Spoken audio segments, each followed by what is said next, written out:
To film explainer. आज की video में हम बात करेंगे 2014 में आई मूवी द वाटर डिवाइनर के बारे में, जो एक ट्रू इवेंट पर बेस्ड है। ये कहानी है एक आदमी की जो अपने 3 बेटों को ढूंढने निकलता है, क्योंकि जंग खत्म होने के 4 साल बाद भी उसके बेटे घर नहीं लौटते। तो कहानी की शुरुआत होती है 1915 तुर्की से। ये वो समय था जब तुर्की के गलीपोली में वॉर चल रहा था। इस वॉर में ओटोमन अंपायर और ब्रिटिश अंपायर जैसी बड़ी शक्तियां शामिल थी। गलीपोली का युद्ध 1915 से 1916 के बीच लड़ा गया था। अब क्योंकि ये पहला विश्व युद्ध था, इसलिए इसमें कई देश शामिल थे, जैसे कि ओटोमन अंपायर की तरफ से जर्मनी और हंगरी जैसे देश लड़ रहे थे, तो वहीं ब्रिटिश अंपायर को फ्रांस और रशिया जैसे देशों का साथ था। इस जंग में ऑस्ट्रेलिया भी शामिल था, जो फ्रांस की तरफ से लड़ रहा था। इतना ही नहीं, इस वॉर में इंडियन सोल्जर्स भी शामिल थे। आखिरकार 7 महीनों के बाद अनजक यानी कि ऑस्ट्रेलिया और न्यूजीलैंड पीछे हट गए और यहाँ ओटोमन की जीत हुई। अब गलीपोली युद्ध को खत्म हुए 4 साल हो गए थे। हमें ऑस्ट्रेलिया का नॉर्थ वेस्टर्न विक्टोरिया दिखाया जाता है, जहाँ हम एक आदमी को देखते हैं जिसका नाम है जोशुआ कॉर्नर, जो एक किसान है। साथ ही वो एक वाटर डिवाइनर भी है, यानी कि पानी को खोजने वाला या फिर उसकी भविष्यवाणी करने वाला। वो डाउजिंग मेथड का यूज करके जमीन में पानी खोजता था और वो इसमें माहिर भी था, क्योंकि जहाँ वो रहता था वो एक बीहड़ इलाका था, इसीलिए उसे जमीन से ही पानी निकालना पड़ता था। जब वो पानी खोज लेता है तब वो बहुत खुश होता है और रात को अपने घर जाता है, जहाँ उसकी पत्नी लिजी उनके बेटे के जूते साफ कर रही थी। वो जोशुआ को बताती है कि बच्चे सोने चले गए हैं, लेकिन कहानी सुनने के लिए तुम्हारी राह देख रहे हैं। तो जोशुआ बच्चों के कमरे में जाता है और उन्हें कहानी सुनाने लगता है, लेकिन वो कमरा खाली था। यहाँ हमें पता चलता है कि उनके 3 बेटे थे, जो 4 साल पहले गलीपोली जंग में मारे गए थे। लेकिन आज भी लिजी ये मानने को तैयार ही नहीं थी कि उसके बेटे मर चुके हैं। उसकी दिमागी हालत भी खराब हो चुकी है और वो अब भी मानती है कि उनके बेटे जिंदा है। वो जोशुआ से कहती है कि तुम जमीन से पानी ढूंढ सकते हो, लेकिन मेरे बेटों को क्यों नहीं ढूंढ सकते। इस सवाल का जोशुआ के पास कोई जवाब नहीं था। अपने बेटों को खोने का उसे भी बहुत दुख था, लेकिन शायद उसने ये मान लिया था कि उनके बेटे जंग में मारे गए हैं, क्योंकि अगर वो जिंदा होते तो वो 4 सालों में घर आ ही जाते। जोशुआ को वो पल याद आते हैं जब उसके बेटे जंग में जा रहे थे। अब ऐसे ही अपने बेटों को याद करते करते वो सो जाता है और सुबह जब उसकी आंख खुलती है तब लिजी घर में नहीं थी।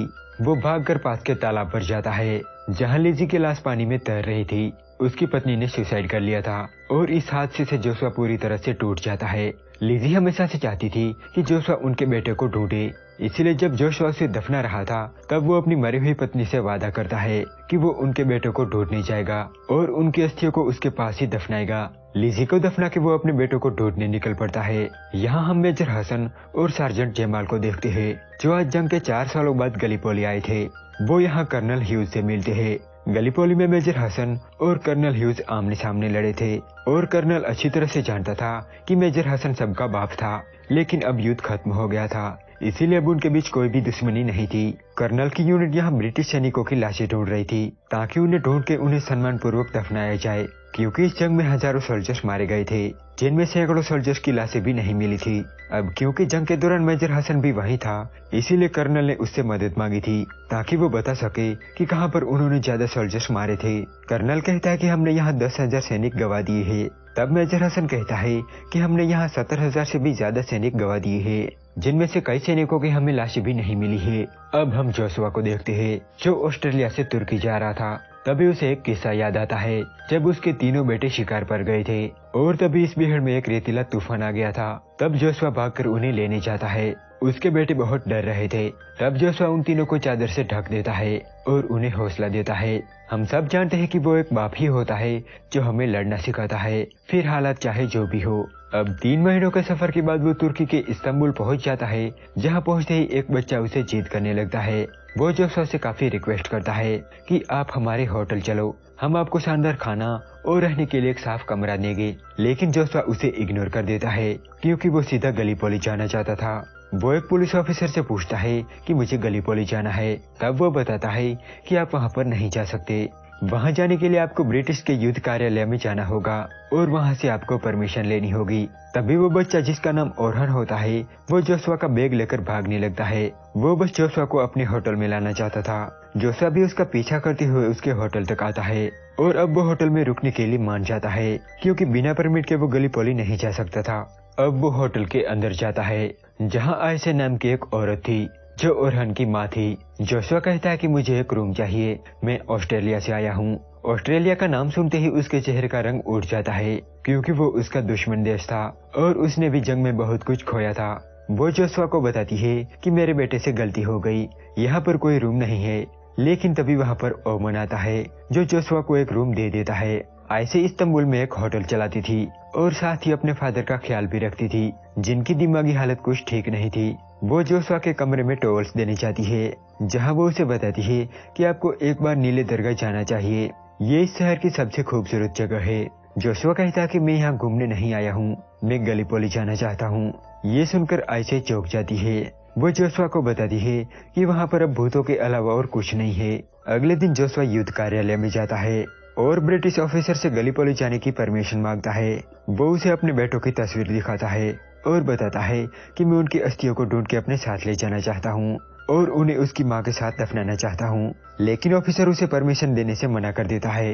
वो कहता है कि ऐसे हजारों कंकाल उस जमीन में दफन है और अब वही उनका घर है। मैं तुम्हें परमिशन नहीं दे सकता, तुम वापस अपने देश चले जाओ। तुर्की में माहौल अभी भी गर्म था और ब्रिटिश लोगों के खिलाफ रैलियां निकाली जा रही थी। तुर्की के लोग जंग को अभी भी नहीं भूले थे और वो ब्रिटिश लोगों से नफरत करते थे और इसमें आयशे भी शामिल थी। एक दिन जोशुआ जब ब्रेकफास्ट कर रहा था, तब आयशे के फादर उससे पूछते हैं कि तुम्हारी बीवी कहाँ है। तब वो जवाब देता है कि वो अब नहीं रही। ये सुन के आयशे को बड़ा झटका लगता है। आयशे पूछती है कि तुम्हारे कोई बच्चे हैं, लेकिन इस सवाल का जोशुआ के पास कोई जवाब नहीं था। तब उसकी हालत देखकर आयशे उसे बताती है कि अगर आपको गलीपोली जाना है तो आपको किसी मछुआरे को ढूंढना होगा। अगर आप उसे अच्छे पैसे देंगे तो वो आपको वहाँ ले जाएगा। ये सुनकर जोशुआ उसका शुक्रिया अदा करता है। अब वो गलीपोली जाने के लिए निकल जाता है। तभी पीछे से ओरहन भागता हुआ आता है, जो जोशुआ को एक तस्वीर देता है और कहता है कि आप वहाँ जाके मेरे पापा को ढूंढना, वो कई सालों से घर नहीं आए हैं और मुझे उनकी बहुत याद आती है। जोशुआ पूछता है कि तो फिर होटल में जो आदमी है वो कौन है। ओरहन कहता है कि वो मेरे चाचा है। यहाँ हमें समझ आता है कि आयशे एक विधवा है और उसका पति गलीपोली युद्ध में शहीद हो गया है। शायद इसीलिए वो ब्रिटिश लोगों से नफरत करती थी। अब जोशुआ वो तस्वीर अपनी जेब में रख लेता है और वहाँ से चला जाता है। यहाँ कर्नल के आदमी को एक नाव दिखाई देती है। दरअसल वो जोशुआ ही था। कर्नल कहता है कि वो जो कोई भी हो उसे मेरे टेंट में लेकर आओ। अब जोशुआ को कर्नल के पास लाया जाता है। कर्नल जोशुआ को बताता है कि मैं तुम्हारी कोई भी मदद नहीं कर सकता, तुम्हारे बेटों को ढूंढना बहुत ही मुश्किल है, लेकिन हम पूरी कोशिश करेंगे उन्हें ढूंढने की, और अगर वो हमें मिल गए तो हम उन्हें दफना के उनकी ग्रेव पर तख्ती लगाएंगे। जोशुआ बताता है कि मैं जानता हूँ कि वो कहाँ पर मारे गए थे। वो अपनी बुक में से एक नक्शा निकालता है और कर्नल को देता है। तभी उसके बेटों की तस्वीर नीचे गिर जाती है और जब मेजर हसन वो तस्वीर उठाता है तब वो उनके बेटों को पहचान लेता है। अब जोशुआ को वापस जाने के लिए बोला जाता है, लेकिन वो बहुत ही जिद्दी था। वो वापस नहीं जाता और समुद्र के किनारे ही बैठा रहता है। कर्नल अपने आदमी से कहता है कि उसे खाना और एक कंबल दे देना। अब अगले दिन मेजर कर्नल से कहता है कि हमें इस आदमी की मदद करनी चाहिए, क्योंकि वो इकलौता ऐसा बाप है जो अपने बेटों को ढूंढने आया है। कर्नल कहता है कि उसके बेटों को ढूंढना बहुत ही मुश्किल है और ये बात आप भी जानते हो। मेजर कहता है कि मैं उस जगह के बारे में जानता हूँ जहाँ उसके बेटों की मौत हुई थी। ये सुनकर कर्नल भी जोशुआ की हेल्प करने के लिए मान जाता है। वो जोशुआ को उस जगह ले जाते हैं जहाँ उसके बेटे मारे गए थे। तभी हमें युद्ध का फ्लैशबैक दिखाया जाता है, जिसमें जोशुआ के तीनों बेटे एक साथ लड़ रहे थे। जोशुआ भी उन पलों को महसूस कर रहा था। तभी आर्थर का पैर एक माइन पर पड़ जाता है और वो घायल हो जाता है। उसके दोनों भाई कवर में चले गए थे, लेकिन अपने भाई को बचाने के लिए वो दोनों कवर फायर देने लगे। लेकिन तभी एक मशीन गन उन दोनों को छलनी कर देती है। जोशुआ ठीक उसी जगह उन्हें खोदने को कहता है और वहां खोदने पर उन्हें एडवर्ड का कंकाल मिलता है। शायद जोशुआ ने ये महसूस कर लिया था कि वो कहाँ मरे थे। एडवर्ड के गले में जो डॉग टैग था उसी के जरिए लाश की पहचान की गई थी। उसकी खोपड़ी में एक आर पार होल था और ये सब दूर खड़ा जोशुआ देख रहा था।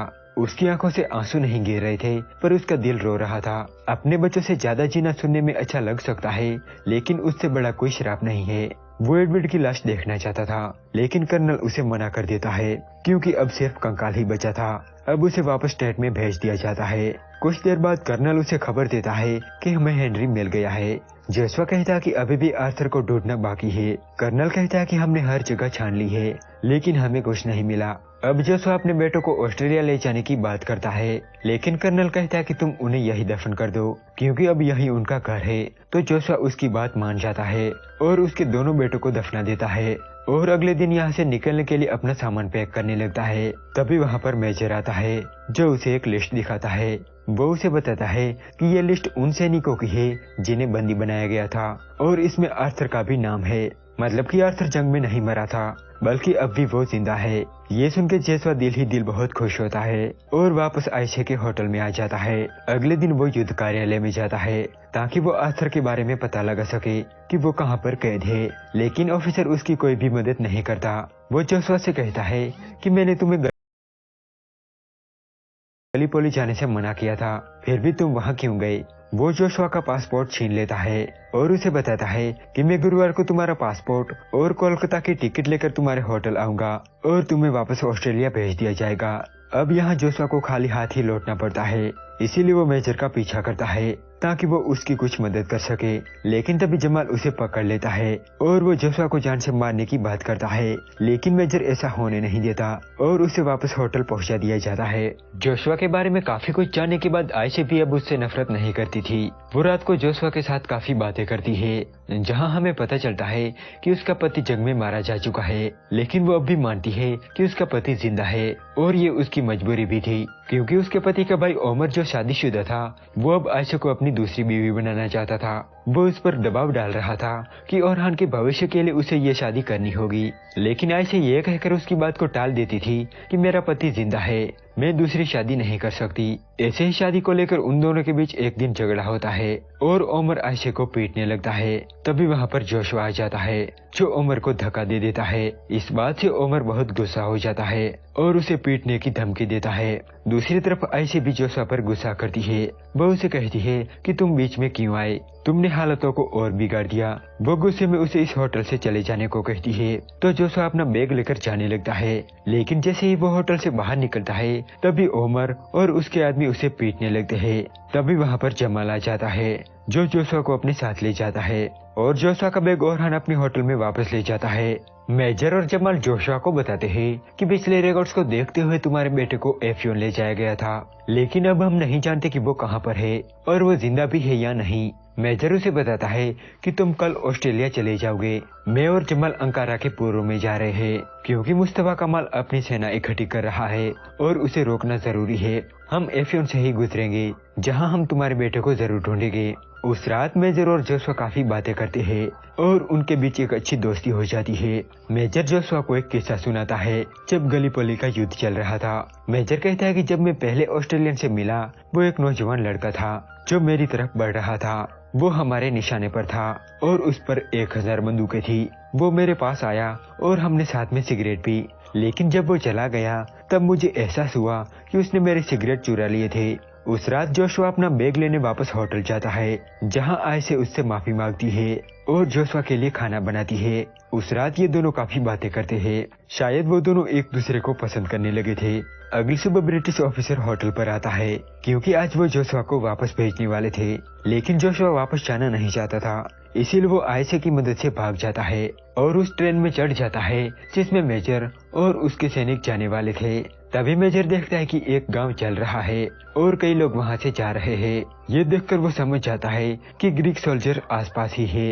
वो जोशुआ को बताता है कि एक वक्त था जब हम और वो एक थे, लेकिन अब हमेशा आपस में लड़ते रहते हैं। तभी ग्रीक सोल्जर्स ट्रेन पर अटैक कर देते हैं और मेजर के कई सोल्जर्स को मार देते हैं। वो मेजर और जमाल को भी मारने वाले थे, लेकिन जोशुआ उन्हें बचा लेता है, लेकिन यहाँ जमाल मारा जाता है। अब जोशुआ और मेजर घोड़े लेकर एफियोन पहुँचते हैं ताकि शायद उन्हें वहाँ आर्थर मिल जाए। तभी जोशुआ एक विंडमिल को देखता है और वो समझ जाता है कि ये काम आर्थर ही कर सकता है। वो भागकर चर्च में जाता है जहाँ वो अपने बेटे आर्थर को देखता है और उसका दिल जोर जोर से धड़कने लगता है। उसे अपने बेटों की अस्थियां मिलने की उम्मीद भी नहीं थी, लेकिन उसके बदले उसका बेटा जिंदा था। वो उसे गले लगाकर रोने लगता है। तभी वहाँ पर मेजर भी आ जाता है। आर्थर कहता है कि मैं वापस नहीं आऊंगा, मैं अपने भाइयों का ख्याल नहीं रख पाया। वो बताता है कि हेनरी के चेहरे पर गोली लगी थी, वो सिर्फ कुछ ही पलों तक जिंदा रहा और फिर हमें छोड़कर चला गया, लेकिन एडवर्ड का खून घंटों तक बहता रहा और वो दर्द से तड़प रहा था।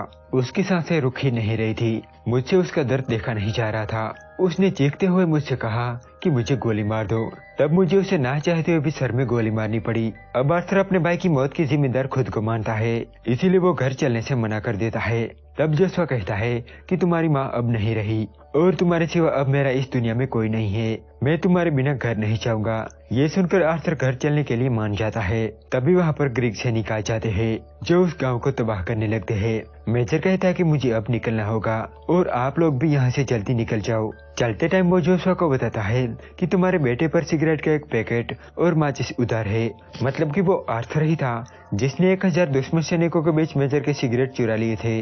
अब आर्थर और जोशुआ वापस होटल आ जाते हैं और जोशुआ को अपने बेटे के साथ देखकर आयशा बहुत खुश होती है और यहाँ वो मीठी कॉफी बनाकर जोशुआ से अपने प्यार का इजहार करती है। इसी के साथ ये मूवी यहीं पर एंड हो जाती है। तो अगर आपको ये वीडियो पसंद आया तो प्लीज इसे एक लाइक